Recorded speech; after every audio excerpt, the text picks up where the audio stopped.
আওয়ামী লীগ নিষিদ্ধের দাবিতে শাহবাগে আবারও গণজমায়েত করেছে ছাত্র জনতা। এনসিপি সহ অন্যান্য দলের নেতাকর্মীও যোগ দিয়েছেন এই গণজমায়েতে। তাদের একটাই দাবি, গণহত্যার দায়ে আওয়ামী লীগের বিচার ও রাজনীতি নিষিদ্ধ করতে হবে। সাদাত হাবিবি সেতুর রিপোর্ট। জীবন অবাক না করলে কে করবে? 28% মিল্ক ফ্যাটের অবাক করার সাথে ফ্রেশ মিল্ক পাউডার। জীবন অবাক করুক প্রতিদিন।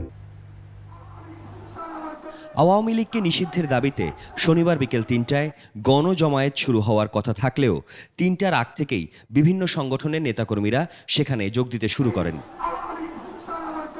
বিকেল ৩:৩০টার দিকে শাহবাগ মোড়ে অবস্থান নেন জাতীয় নাগরিক পার্টি এনসিপির দক্ষিণাঞ্চলের মুখ্য সংগঠক হাসনাত আবদুল্লাহ, দলের উত্তরাঞ্চলের মুখ্য সংগঠক সার্জিস আলম, আপ বাংলাদেশের আহ্বায়ক আলী আহসান জুনায়েদ, শিবিরের কেন্দ্রীয় নেতা সিবগাতুল্লাহ সহ বেশ কয়েকজন। গণজমায়েতের মঞ্চ থেকে আওয়ামী লীগ শাসনামলে দলটির নানা বৈষম্যমূলক কার্যক্রম, শোষণ, সহিংসতা ও গণহত্যার কথা তুলে ধরে আওয়ামী লীগকে নিষিদ্ধের দাবি জানানো হয়। ছাত্র জনতার অবস্থানের কারণে শাহবাগ মোড়ের প্রতিটি রাস্তায় দেওয়া হয়েছে ব্যারিকেড।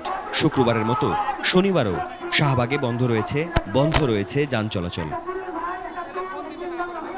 সাদাত হাবিবি সেতু, 21 টেলিভিশন, ঢাকা।